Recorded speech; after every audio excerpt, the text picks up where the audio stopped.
하나님의 은혜가 더 넘치는 것 같습니다. 이번 성탄 주일에도 우리 로뎀 교회가 세워진 역사상 처음으로 제1회 성탄절 칸타타가 있게 됩니다. 저는 큰 교회만 칸타타 한 줄 알았는데 우리 교회도 할 수 있어서 감사하고요. 그만큼 많은 수고와 노력 또 이렇게 헌신을 아끼지 않는 우리 찬양대를 위해서 여러분들 많이 격려도 해주시고 또 이렇게 기도해 주실 수 있기를 바랍니다. 내년도에도 또 많은 분들이 또 찬양대에 함께 또 이렇게 대원으로도 섬겨 주시면 좋겠습니다. 오늘 대림절 관련 네 번째 설교인데요. 이제 다음 주면 성탄 주일입니다. 우리는 항상 기다림 속에서 살아가지요.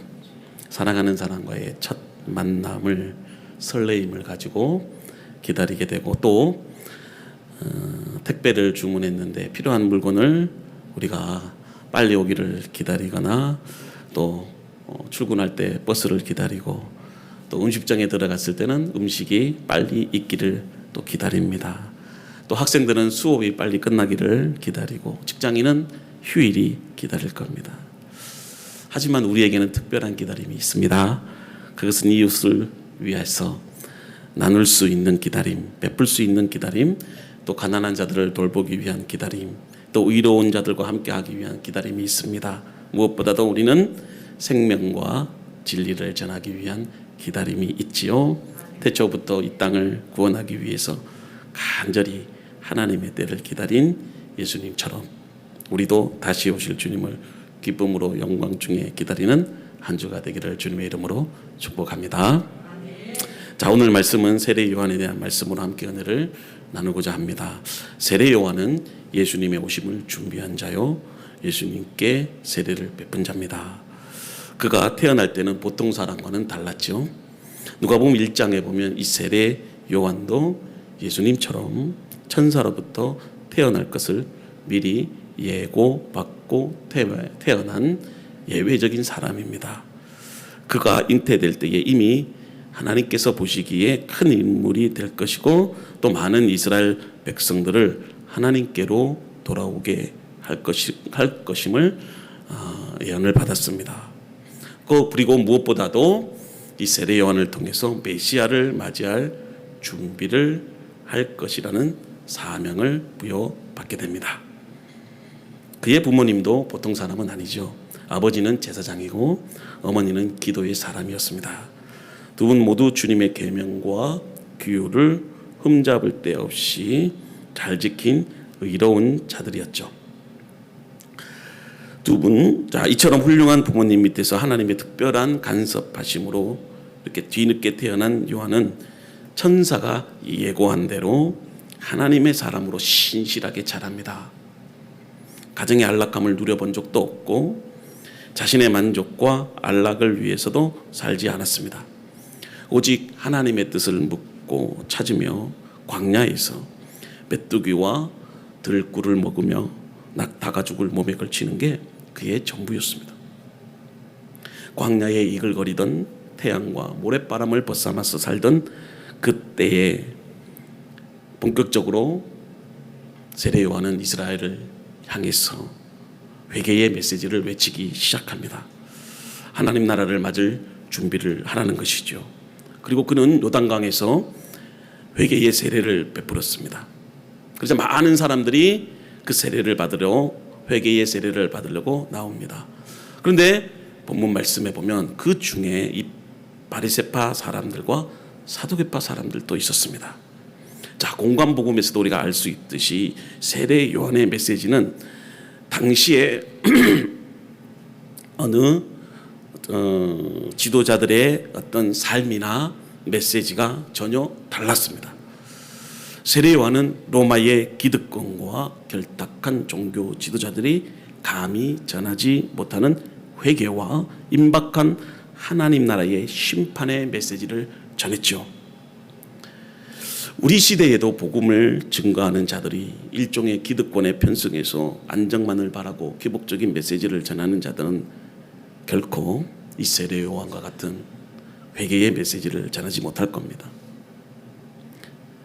세례 요한은 기득권에 편승해서 자기 만족과 그리고 자기 행복만을 추구하는 이 종교 지도자들에게 있어서는 항상 요주의 인물이었고 눈에 가시와 같은 그런 사람이었을 것입니다. 이러한 이 세례 요한의 회개에 대한 메시지는 너무나도 강력하고 날카롭고 또 혁명적인 메시지였기 때문에 이 유대 종교 지도자들도 그가 누구인지 알아보고자 예루살렘에서 제사장들과 레위인들을 보냅니다. 또 어떤 곳에서는 보면 바리새인들과 또 서기관들, 사두개파 사람들이었다. 또 그렇게 말하고 있어요. 어찌됐든 종교 지도자들을 보냅니다. 19절 말씀을 보면은요. 19절 한번 보여주세요. 19절 유대인들이 예루살렘에서 제사장들과 레위인들을 요한에게 보내요. 내가 누구냐 물을 때에 요한의 증언이 이러하니라. 자, 지금 그들이 분명 유대인들의 최고 의결 기관인 산헤드린 소속의 종교 지도자들입니다. 근데 이 세례 요한은 보통 사람과는 달랐어요. 마치 기인처럼 말하고 행동합니다. 그가 생활하는 것 자체가 완전 기인의 행동이었어요. 먹는 것도 일반 음식이 아니고 메뚜기와 석청, 꿀이었습니다. 그리고 낙대 털옷을 입고 그렇게 광야에서 초막을 짓고 살면서 회개의 메시지를 전하는 거죠. 그래서 보통 사람과는 다른 겁니다. 자, 이러한 소문들이 유대 백성들에게 알려지게 되고 또 이 종교 지도자들과 유대인들은 이 세례 요한의 정체를 알고 싶었던 것입니다. 그래서 예루살렘에서 이 종교 지도자들을 보냅니다. 자, 왜냐하면 이러한 세례 요한의 메시지가 종교 지도자들에게 있어서는 늘 부담이었습니다. 어지간히 무딘 사람이 아니면 세례 요한의 모습을 보고서 메시아의 때를 예견하지 않는 이 종교 지도자가 없었을 거예요. 그래서 혹시나 하는 마음으로 이 세례 요한이 메시아가 아닐까 그런 어떤 의구심을 가지고 세례 요한을 찾아왔던 겁니다. 세례 요한이 하는 말과 삶의 방식과 행하는 일들을 보면 마치 메시아가 오실 그날이 가까이 온 것만 같았습니다. 그래서 그들이 묻습니다. 세례 요한에 찾아와서 내가 누구냐? 사실 이 질문 안에는 여러 가지 질문들이 함의가 되어 있습니다. 어떤 질문입니까? 도대체 내 정체가 무엇이냐? 누가 시켜서 이렇게 광야에서 세례를 베풀고 회개의 메시지를 전하느냐? 또 그렇게 해서 내가 얻고 싶은 것이 도대체 무엇이냐? 도대체 누가 너를 뒤에서 봐주기에 겁도 없이 성전 지도자들을 비판하고 다니느냐? 무슨 근거로 메시아가 온다고 회개하라고 외치는 것이냐? 여러분, 종교 지도자들은 이 세례 요한의 메시지가 몹시 불편했던 거예요. 세례 요한의 메시지와 삶을 통해서 그가 존재하는 것만으로도 자신들과 비교가 됩니다. 이 종교 지도자들의 어둠과 이 속물 근성이 드러나기 시작한 거예요. 마치 그들의 욕망이 표출되는 것 같아서 이 종교 지도자들은 그것이 싫었던 것이에요. 자, 이러한 질문에 세례 요한이 대답이 어떻습니까? 20절에 보니까 요한이 드러내어 말하고 숨기지 아니하니 드러내어 하는 말이 나는 그리스도가 아니라 한데. 자, 요한은 자신이 그리스도가 아니라고 합니다. 아마도 종교 지도자들이 내가 그리스도냐 이렇게 물었겠죠. 자, 여기서 그리스도는 무엇을 상징하느냐면 메시아를 상징합니다. 자, 이러한 질문에 세례 요한은 자신은 절대 메시아가 아니라고 대답을 합니다.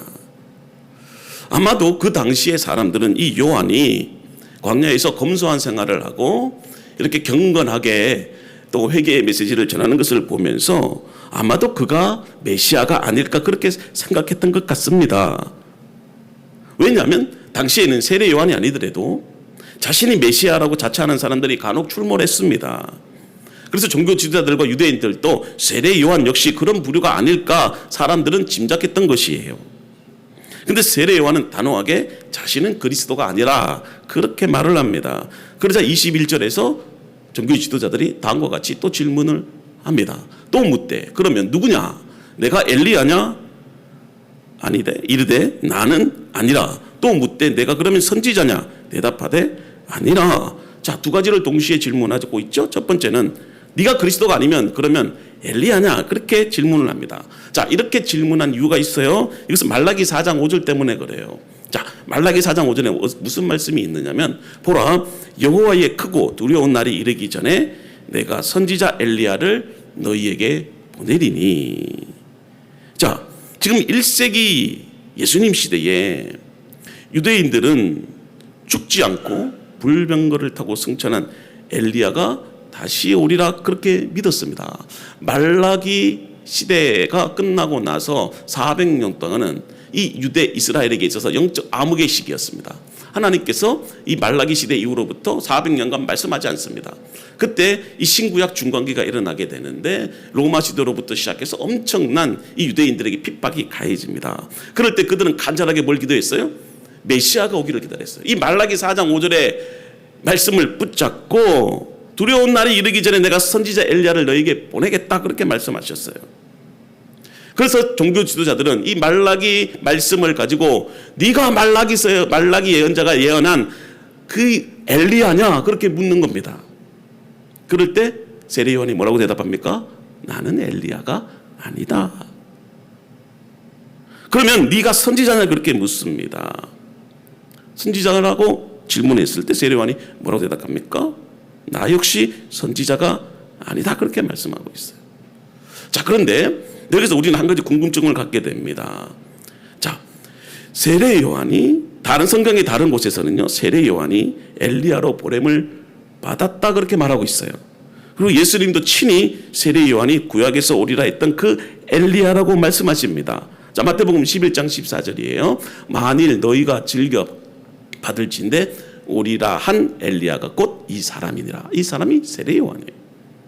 그리고 마가복음 9장 13절에 그러나 내가 너희에게 이르노니 엘리야가 왔을 때 기록된 바와 같이 사람들이 함부로 대우하였느니라 하시니라. 이미 엘리야가 왔다는 겁니다. 이 엘리야가 바로 세례 요한이다라고 예수님이 말씀하신 거예요. 그러면 세례 요한은 자신이 구약 말라기에서 예언된 엘리야가 아니라고 한 그 말은 어떤 의미일까? 이것은 자신이 엘리야와 같은 역할을 할 것이라는 사실을 분명하게 인식하지 않는 상태에서 지금 엘리야와 같은 사명을 감당하고 있기 때문에 종교 지도자들에게 나는 엘리야가 아니다 이렇게 대답을 한 거예요. 자, 이게 무슨 말이냐면 예를 들어서 목사가 아닙니다. 근데 목사님이 아님에도 불구하고 목사님처럼 말씀을 사랑하며 살고 또 내가 선교사가 아닌데도 선교사님처럼 복음을 증거하며 사는 사람이 있다면 그 사람은 목사님보다 선교사님보다 훨씬 더 훌륭한 사람이에요. 마찬가지입니다. 자신은 엘리야가 아닙니다. 그러나 세례 요한은 엘리야와 같은 그 시대의 선지자로서의 사명을 감당하고 있었던 거죠. 자, 종교 지도자들은 계속해서 집요하게 질문을 하죠. 세례 요한에게 선지자냐고도 묻습니다. 자, 여기서 선지자라는 말은 신명기 18장에 나오는 모세의 예언 때문에 그래요. 자, 엘리야가 왔을 때 기록된 바 사람들이 함부로 대화했느니라 그렇게 나오고 아까 말씀처럼요. 자, 13절인가요? 자, 선지자 엘리야를 너희에게 보내노니 자, 네, 이게 잠깐 안 나오네요. 네, 앞으로 조금 가보실래요? 자, 안 되나요? 네, 지금 안 된다는데, 자, 이 선지자라고 말씀하신 것은 신명기 18장에 기록된 이 모세의 예언 때문이라 그렇게 말하고 있어요. 15절에 신명기 18장 15절에 보면 내 하나님 여호와께서 너희 가운데 내 형제 중에서 너를 위하여 나 같은 선지자 하나를 일으키시리니 너희는 그의 말을 들을지니라 그렇게 하고 있어요. 자, 여기서 나 같은 선지자를 일으킨다는 말은 이 유대인들은 이 예언을 모세의 예언을 뭐라고 기대를 했느냐면 메시아의 출현을 내다보는 말씀으로 생각했어요. 그래서 세례 요한이 광야에서 금식을 하면서 경건하게 하나님의 말씀을 선포했을 때 그가 모세가 예언했던 그 선지자가 아닐까, 메시아가 아닐까 그렇게 생각했던 것입니다. 그래서 종교 지도자들이 엘리야냐 아니면 선지자냐 그렇게 질문을 한 겁니다. 자, 이러한 종교 지도자들의 질문에 세례 요한은 전부 다 아니라고 얘기하면서 자신은 이사야 선지자가 예언한 것처럼 주의 길을 곱게 하기 위해서 광야에서 외치는 자의 소리다. 그렇게 대답을 합니다.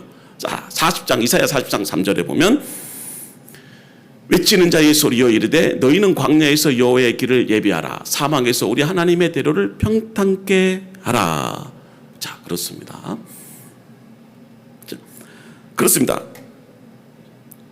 세례요한은 지금 주의 길을 곱게 하기 위해서 광야에서 외치는 자의 소리, 바로 이사야 40장 3절의 말씀을 가지고 지금 그렇게 말씀을 하고 있는 거예요.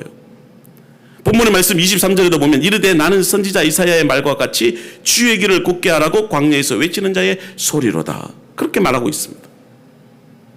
자, 그러니까 잘 생각해 보세요. 지금 종교 지도자들이 질문을 했을 때 유대 백성들이 오해할 수 있는 모든 질문에 대해서 대답하기를 거절합니다. 아니오라고 그렇게 대답합니다. 그런데 한 가지 가장 분명하고 명백하게 대답하는 것은 오늘 아까 읽었던 말씀 이사야 40장의 3절의 말씀처럼 광야에서 외치는 자의 소리다는 것을 자신이 증거하고 있어요. 그러니 자기는 주의 길을 예비하는 그 메시아가 오시는데 그 메시아의 길을 예비하는 심부름꾼, 자, 소리에 불과하다, 그렇게 자신을 표현하고 있는 거예요. 자, 오늘 본문의 가장 핵심이 되는 이사야 40장의 말씀에 대해서 우리가 깊이 좀 생각해 보려고 하는데, 바로 이 세례 요한이 자신의 정체성을 얘기를 하면서 광야에 외치는 소리라고 얘기하는데, 그 광야에 외치는 자의 소리가 바로 이사야 40장 3절에 나오는 그 이사야 선지자의 메시지였기 때문에 그래요. 그래서 이사야 40장 3절의 그 말씀을 인용하면서 자신이 누구인지를 밝히지 않습니까? 그래서 아까 읽었던 말씀처럼 외치는 자의 소리여 이르되 너희는 광야에서 여호와의 길을 예비하라. 사막에서 우리 하나님의 대로를 평탄케 하라.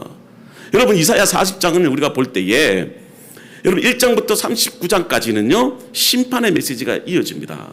너희들이 행한 범죄로 인해서 내가 이스라엘을 멸하리라. 그리고 예루살렘 성전을 황폐케 하리라. 그렇게 하나님께서 선포하십니다. 그런데 이사야서 40장부터 66장까지의 말씀을 보면 이제는 심판의 메시지가 아니라 40장부터는 위로와 희망의 메시지와 회복의 메시지가 시작이 됩니다. 그래서 이사야 40장 1절의 말씀은 어떻게 시작되느냐면 너희는 위로하라. 내 백성을 위로하라. 그렇게 하나님이 말씀으로 시작하세요. 자, 그렇다면 위로와 희망이 어디서부터 올까? 심판을 받아 마땅한 죄인들에게 위로가 무엇이고 도대체 희망이란 무엇이며 회복이란 어떤 것일까? 그것을 이사야서 40장 2절에서 다음과 같이 말하고 있어요. 너희는 예루살렘의 마음에 닿도록 말하며 그것에게 외치라. 그 노역의 때가 끝났고 그 죄악이 사함을 받았느니라. 그의 모든 죄로 말미암아 여호와의 손에서 벌을 배나 받았느니라 할지니라 하시니라. 지금 이 하나님께서 이사야 40장 2절에 이스라엘 백성들이 지은 그 죄에 대해서 어떻게 하시겠다? 용서해 주시겠다. 외치라. 너희들이 노역의 시대가 끝났다. 이제 종의 시대가 끝났다. 포로의 시대가 끝냈다. 이제 너희의 죄악이 사함을 받았느니라. 하나님께서 그렇게 선포하시는 거예요. 그뿐만이 아니라 하나님의 언약 백성으로 삼아주시고 다시 어떻게 하겠다? 예루살렘을 회복시켜 주시겠다. 그렇게 이사야 선지자를 통해서 약속하신 거예요. 근데 이런 일들은 그냥 되는 것이 아니고 이사야 53장에 보면 여러분들이 잘 아는 고난받는 종에 대한 메시지가 나와요.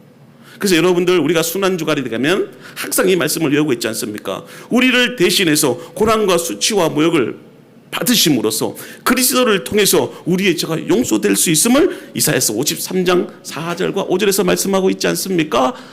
자, 우리 같이 한번 읽어봅시다. 시작. 그는 실로 우리의 질고를 지고 우리의 슬픔을 당하셨거늘 우리는 생각하기를 그는 징벌을 받아 하나님께 맞으며 고난을 당한다 하였노라. 그가 찔림은 우리의 허물 때문이요 그가 상함은 우리의 죄악 때문이라. 그가 징계를 받음으로 우리는 평화를 누리고 그가 채찍에 맞음으로 우리는 나음을 받았도다. 이 고난에 대한 말씀이 지금 이스라엘 백성들을 회복하기 위한 그 하나님의 약속이 있어요. 근데 그 약속이 성취되기 위해서는 예수 그리스도께서 오심으로 우리를 위해서 십자가의 형벌을 당하시고 우리가 당할 그 죄에 대해서 채찍을 맞으시고 피를 흘리시고 죽으심으로 너희들의 모든 죄가 용서함을 받고 하나님의 나라가 이루어진다는 것이고 그것이 진정한 회복이라는 약속의 말씀이에요.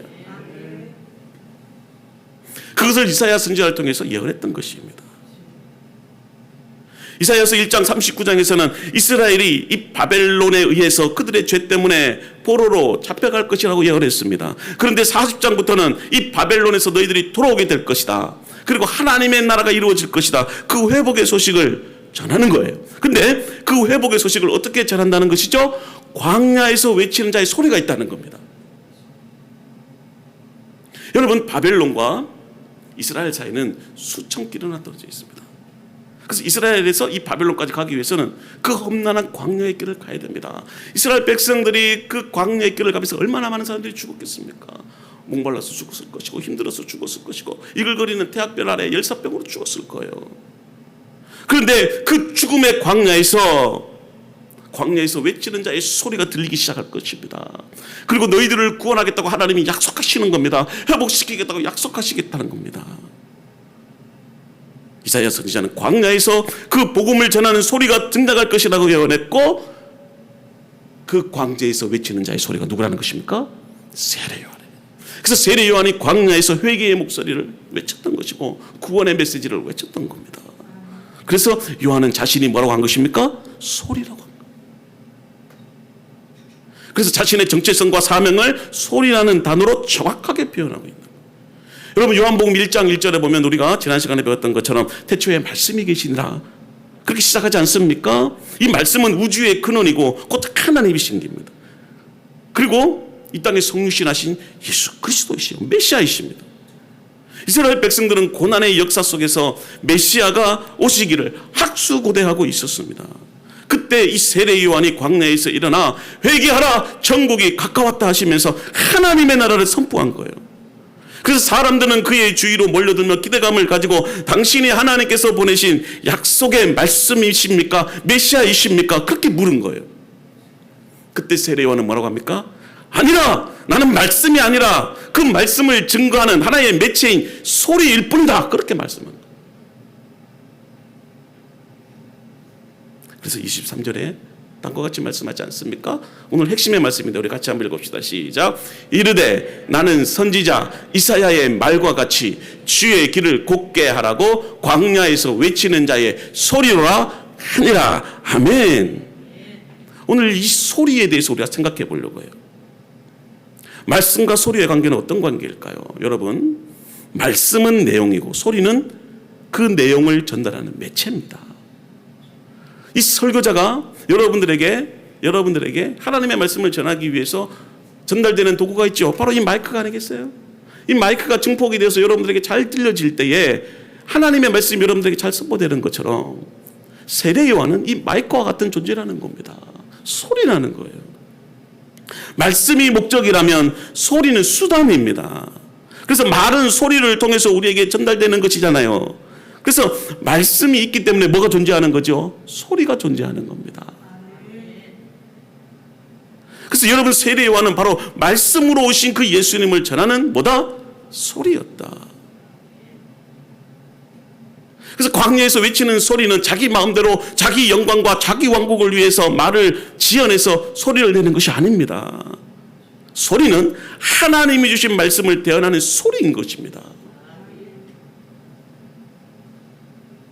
이사야 선지자가 하나님이 드디어 언약을 성취하겠다고 하신 그 말씀, 광야에서 한 소리가 있을 것인데 그 소리는 메시아의 길을 예배하기 위한 소리는 것을 예언했던 것입니다.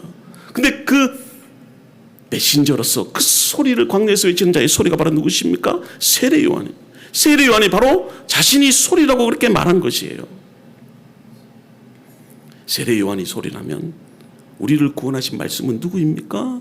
요한복음 저장은 우리가 지난 시간에 1장 1절에서 18절에서 그 말씀은 곧 하나님이고 그 말씀은 모세보다 위대하시고 그 말씀을 통해 우리가 새로운 성전으로 지음받을 것이라고 말씀하신 거예요. 그리고 그 말씀이 곧 예수님이다. 그렇게 우리에게 선포하고 계시는 겁니다. 여러분, 소리는 말씀을 위해서 존재하고 소리는 그 말씀을 올바르게 정확하게 알아들을 수 있도록 선포하고 증거하는 겁니다. 이것이 바로 세례 요한의 사명이고 오늘을 사는 그리스도인 모두의 사명이에요. 저는 여러분들 모두가 예수 그리스도의 오심을 준비하며 광야에서 외치는 소리가 되기를 바랍니다. 그럼에도 불구하고 우리는 소리가 아닌 말씀의 자리를 넘보고 있지는 않습니까? 그런데 요즘 소리가 말씀의 자리를 넘보고 있는 것 같아 너무 마음이 아파요. 우리는 주님의 종으로 부름받았는데 마치 주인처럼 살고 있는 것처럼 보인다는 거죠. 세례 요한은 많은 사람들이 메시아이기를 기대하면서 자신의 주변에 모일 때 나는 너희들이 기다리던 메시아가 아니라 나는 그분의 신발끈도 맬 수 없는 사람이다, 그렇게 고백해요. 내 역할은 단지 그분을 소개하는 소리일 뿐이다, 그렇게 말하는 겁니다. 여러분, 이렇게 말하는 것이 쉬운 것 같지만 결코 그렇지 않습니다. 왜냐하면 사람들은 신발끈을 매는 사람이 되기 싫다는 겁니다. 오히려 신발끈을 누군가가 메어주기를 원하는 사람으로 살기를 원한다는 거예요. 인정받고 높아지기를 원한다는 겁니다.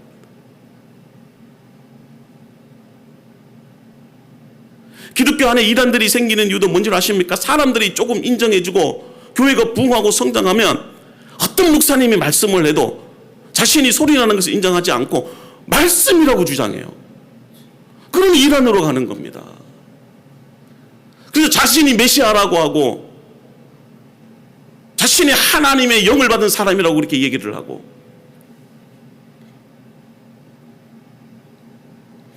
목사님도 소리고 여러분들도 소리예요. 소리라는 사실을 인정하지 않고 말씀으로 생각하기 때문에 사람이 교만해지는 것입니다. 삶의 자리에서 문제가 되는 것은 소리됨을 인식하지 못하고 있기 때문입니다. 소리의 역할로 우리가 부름을 받았는데 말씀의 역할을 하면서 주목을 받으려 하니 문제가 되는 것이에요.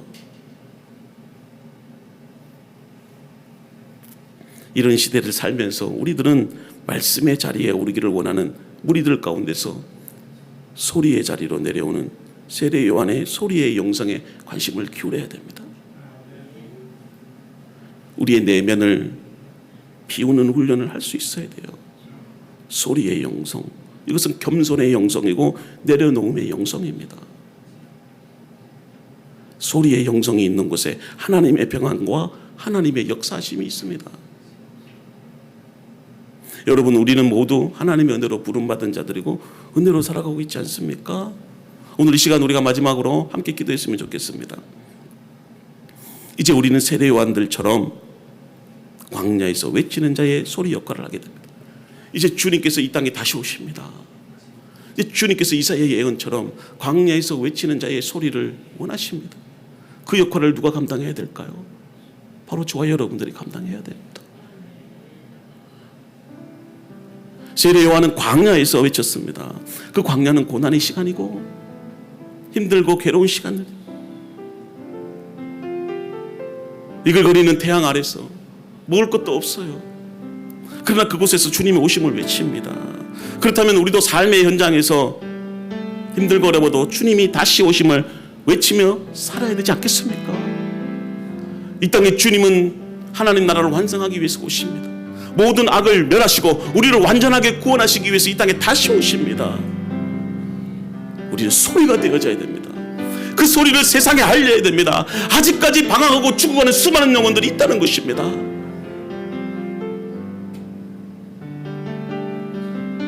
좀 더 많은 사람들을 구원의 기쁨에 동참시키기 위해서 우리에게 주어진 소리의 사명을 감당해야 되지 않겠습니까? 여러분, 소리는 전달하기만 하면 되는 겁니다. 이 마이크가 이 설교자의 소리를 그대로 전달하는 것처럼 있는 그대로 전달하면 됩니다. 이제 성탄절이 한 주밖에 남지 않았습니다. 이 기쁨의 소식, 복된 소식을 전하는 소리로 살아가는 저와 여러분들이 되기를 바랍니다. 세례 요한의 소리의 영성을 배워갑시다. 소리의 영성이 만들어지는 것에 놀라운 하나님의 은혜와 역사심이 있기를 주님의 이름으로 축복하며 우리